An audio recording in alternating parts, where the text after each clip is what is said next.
I'm creating this extended letter hatch episode from this room in the cottage, which looks out to where the war table used to be. In ways which will continue next Sunday, using this book, Big Magic. Today we start exploring higher creativity, bearing in mind that for Antonio Damasio, it's precisely when feelings come into play that there is the possibility of foresight and the possibility of creating novel, non-stereotypical responses. One level of complexity below feelings, in terms of levels of homeostatic regulation, we have emotions, which enabled organisms to respond effectively but not creatively to a number of circumstances, conducive or threatening to life. We're going to take that very seriously today and next Sunday, using these two books to give creativity its place in our holistic picture. Today's is a longer than normal letter hatch because, as well as focusing on this book, we're going to focus on these two. This one appears to be a book by Alain de Botton called The News, and this book appears to be Britain's Green Mantle by A.G. Tansley. Neither of these books can be judged by their covers. This week we've been observing my father John conduct some meaningful, goal-oriented creative activity in his woodland. He's bringing it into being. Not creation from nothing, but certainly from a bramble-infused pig pen. Momentarily we'll visit him in his woodland one last time, and then we'll turn to this, which is actually an art project of his. And later still, we'll turn to Sue's art project. So our goal today is to familiarize ourselves with the artist's way. And my parents are going to be joining us on this journey. On the one hand, they're ideal candidates. On the other, I feel they might be somewhat resistant to a spiritual path to higher creativity. Let's see. So like what we're indulging in here. Before you show me the new thing, Yeah. we have to make a correction. This is not the right tree, is it? That's a really sad tree in terms of one that might be illustrating metaphorically the complexity of emotional development in a human being, for instance, because it's dying. There's an even worse one down here, because that's full of ivy as well. These are young and thriving trees here. They're going to get pride of place at the end of the woodland week, actually. This is what came off. This is post-pollard, Yeah. and this is your tree of choice.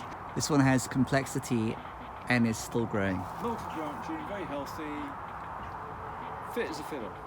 It has a future. And I planted it, so it's special in that respect too. Yeah. I'm going to be talking to you down here about what I would have to point out to you is a visual joke. As you know, we've walked through the gateway, which is presumably supposed to be a barrier to stop the deer getting in. Yep. However, that doesn't stop the rabbits. You bad guys. So here is the tree nursery.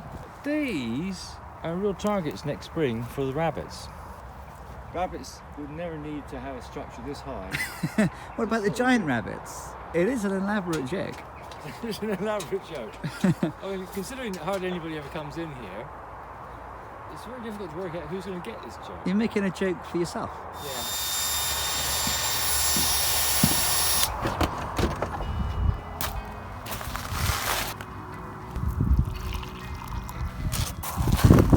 Let's begin by exploring this book a bit. So this book is called Britain's Green Mantle. The face of Britain, in spite of the enormous growth of building, is still mainly covered with a green mantle of vegetation, as well as the different kinds of woodland, which, in our climate, naturally come wherever trees can successfully establish themselves if they are allowed to do so and are given time. So this is from October 1966, written in Exeter, and it's the preface to the second edition. The 2 decades since Britain's Green Mantle was written have been a period of rapid change, and when a new edition was called for, it was clear that the book would need thorough revision. Chapter 18 in the original edition outlined possible future changes and the proposals for nature conservation that were being considered at the time, and I have replaced it with a new chapter. Chapter 18, a postscript. Conservation in the Future, composed 1966. An arable field is obviously artificial, but it requires some effort of imagination to remember how little completely natural vegetation we have in the British Isles. This is going to be really interesting to question John about, because remember, it's his claim that none of this is natural. And the reason why is because it's partitioned by hedges. We're learning about that process, and John is going to start doing some interesting things artistically with this chapter, as we'll witness momentarily. A turning point in man's relationship with his environment came when he learned to cultivate crops and to domesticate animals. It opened the way for civilization. It also provided man with both the means and the need to destroy the natural forest to create land for cultivation and pasture.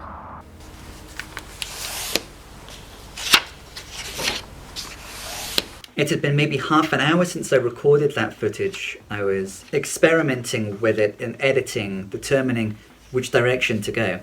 I got to that point in the editing, and this message comes in from John. I did a couple of videos to capture stages of development in the unwelcome intrusion theme in Britain's great Mantle book. They will follow. So here they are, of course. He messages, meanwhile, fear of falling rather predated the book, but was also about unwelcome intrusions. These messages are, of course, a very welcome intrusion into my creative process concerning his creative process. So is the news that Sue is about to go on a walk, and I think here I can seize my opportunity to start integrating attention to her creative process. In the artist's way, we have 12 chapters, each designed to facilitate the discovery or recovery of a different component of the creative self. From recovering a sense of safety in week 1 through to recovering a sense of faith in week 12. The chapter that really helped me back in the spring is recovering a sense of abundance. And here the garden had a role to play. This chapter invites us to overhaul our God concept. Well, my parents don't have a conscious God concept, but they do have love for gardening. At the end of each chapter, there are a list of tasks that will help with the discovery or recovery of that particular component of the creative self. And one of the tasks that I conducted in the week related to a sense of abundance is this one. Pick 5 flowers or leaves. You may want to press these between wax paper and save them in a book. That task relates to allowing the experience of authentic luxury to become natural. The key word here is authentic, because art is born in expansion in a belief in sufficient supply. Art requires us to empower ourselves with choice. At the most basic level, this means choosing to do self-care. So I went into the wall garden and I picked out 5 flowers. I didn't orchestrate this, but you'll see the first thing that Sue does when she shows me the garden is identify 5 beautiful flowers.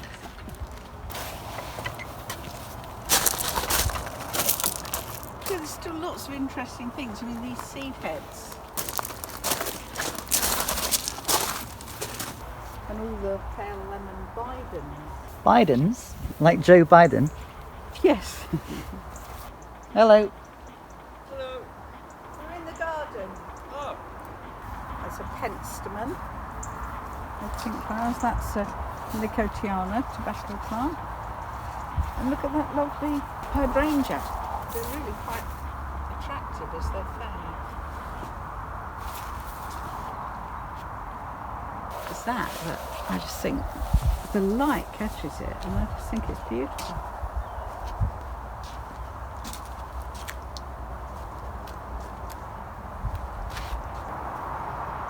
I'm going to be focusing on your art. Both of you. Yeah, getting so mentally prepared for the onslaught we're going to get. But yeah, the garden is definitely a form of our art, isn't it? Yeah. It is.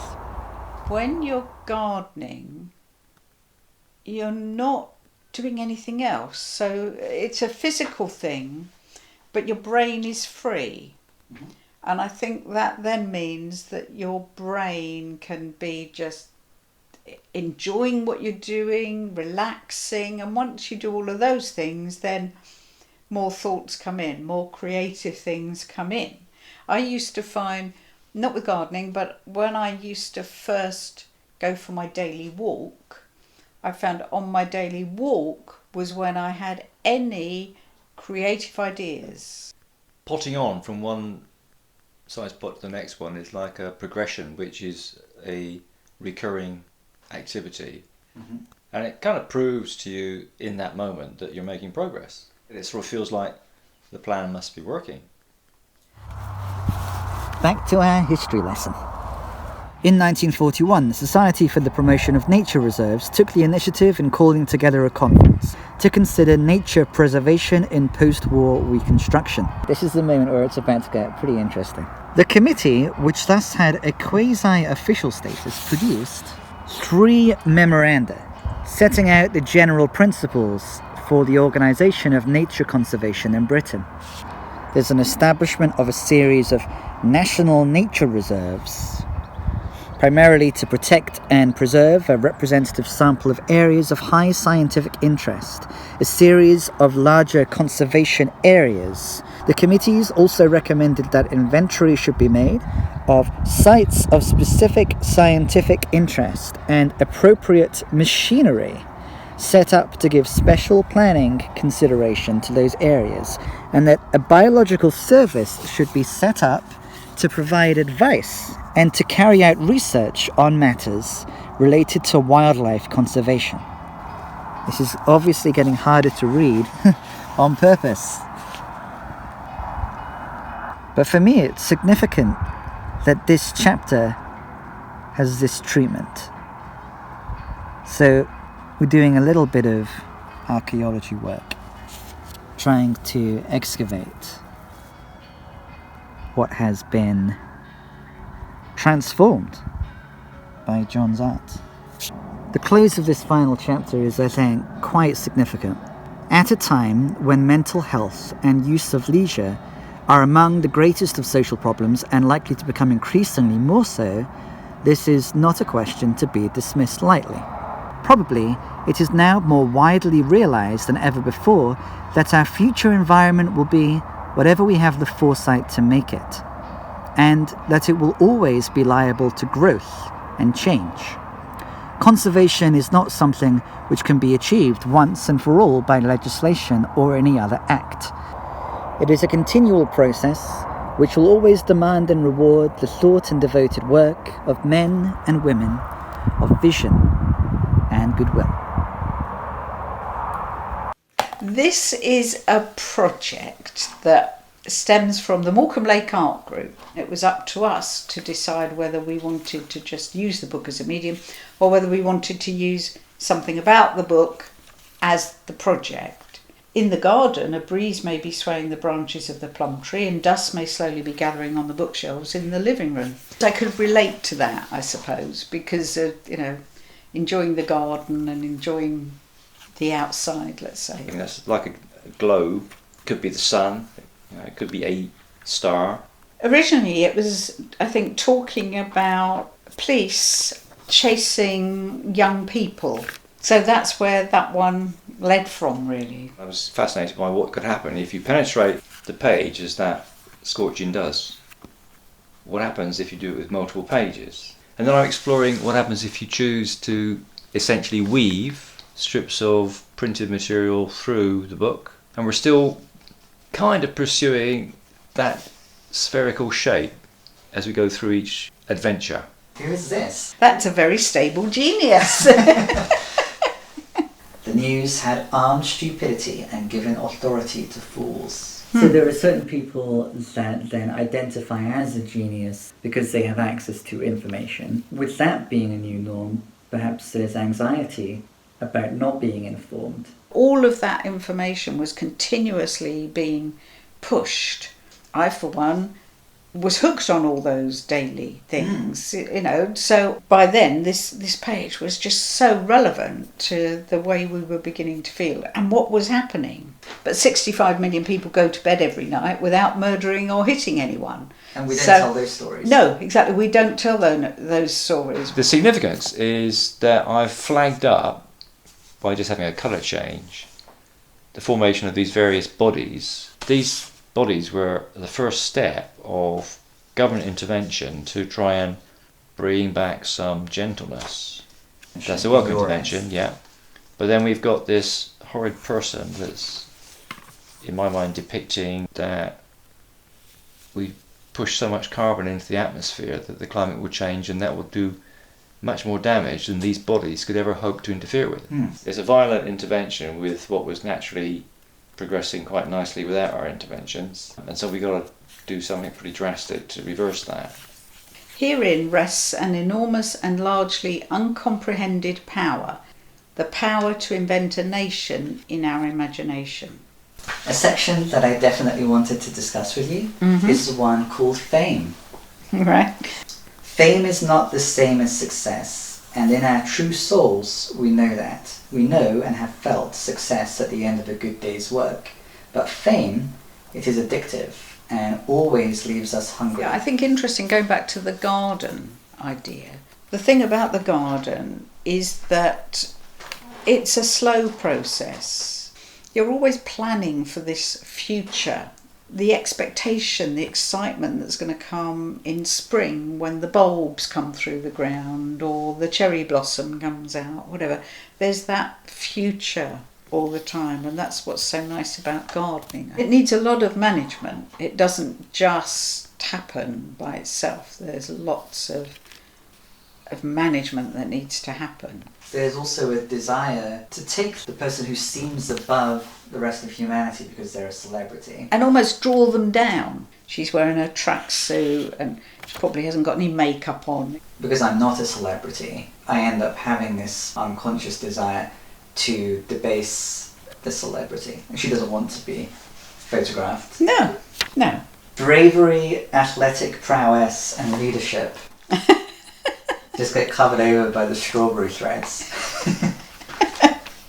Each layer is like the contour layer on a map. These progressively become light contours. There literally are hollows and hills on this page. Whereas a map is a two-dimensional representation of 3D, this is a three-dimensional representation of maps. I was playing around with the mechanics of making maps to represent three-dimensional landscapes.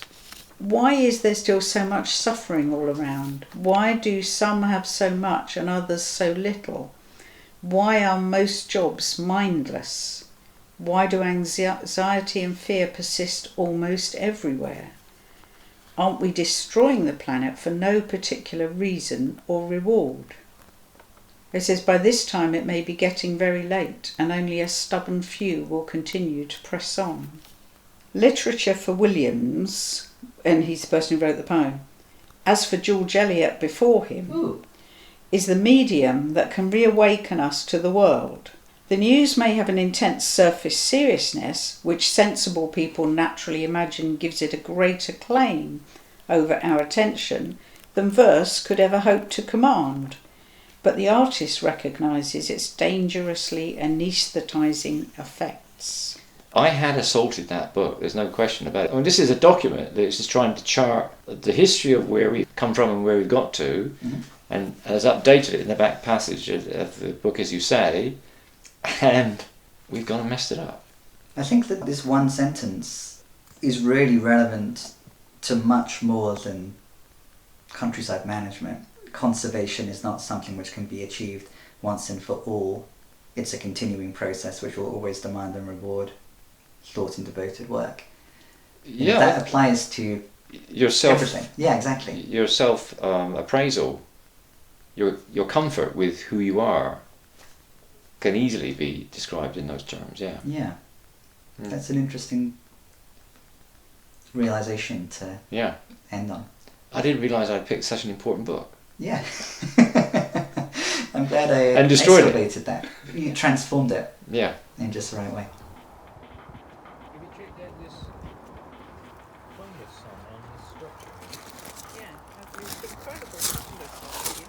Oh yeah. So this was like one of my pair of shaped slabs of wood, and because it's been out in the wet, that gorgeous fungus infestation has taken over. Around the side here that's really nice.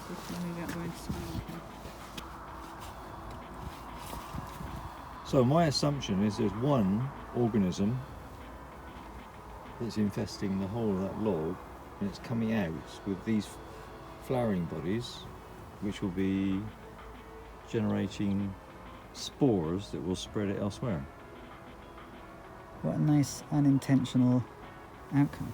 Yeah, because I mean, I got into the trouble of taking in this slab of wood and creating a form out of it, and then penetrating where it had already rotten, and then I did some charring inside that, and now, having turned it from a simple 3D shape into something even simpler, it's gone all complicated again.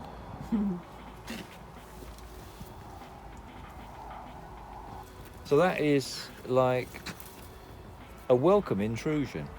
A welcome intrusion. Yeah. Whereas here's another example of an unwelcome intrusion. Whereas that used to be a living fir tree, and Sue wanted it gone. It was too big. And rather than just disappear it, I stripped all the living parts off of it, and stripped the bark so it couldn't live, and decked it up with all this bark and stuff. Does this have a name? I don't think it does, actually. It's a signpost, isn't it? Oh yeah, that's right. Read the signs. Yeah, that's right. There's the signs on what to do, Boris. But you have to decipher it. It's all very complicated scrolls and such like. Yeah, which you've forgotten even means something. Yeah. But there is a meaning. Is Well, that there right? might be if people can decode it. I don't think it was supposed to be decoded, really. Right, time to walk, I think. All right. Yeah. Walk about. See you later. You're not going? I'm going. I'm saying see you later to you. See you later then, you too. Yeah. Yeah. Enjoy that.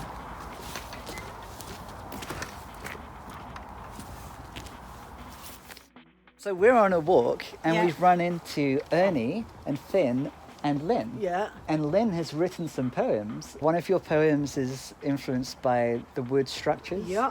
that Dad has put up. Yeah. And the other one is about the spring. Yeah. And you're going to come to Mum's garden Yeah. and read the poem about the spring. Yes, I did. And in the Globe Theatre, which Dad has just been pruning. Oh, is that You're- what you call it, the Globe? Yeah, he calls Oh, it the do Globe you? Theatre. I didn't know that. The reason it's called the Globe Theatre is when John first did it and he planted those trees and put the structure up, Yeah. quite often you'd look out and there'd be birds all sat round the top, almost as if it was a really? theatre, kind of looking down Looking into down it. onto... So it was a bit like the Globe Theatre in London, you know, Yeah. which is circular. Yeah. So it got nicknamed the Globe, Globe. Theatre. Oh, that's good. And that's how it's become the Oh, Globe that's- Theatre. Oh no, it's amazing. It's absolutely. But the wood one came really from John's, but also Ernie's sculptures. It was watching the flames. Whatever. Oh, it was just lovely. And even in the wood burner, we love watching the flames, don't Yes. we? But there's Finn. Look, you're on the film as well. Yeah. Film stuff. Here is Lynn and Ernie's house. We'll find out much more about them next week.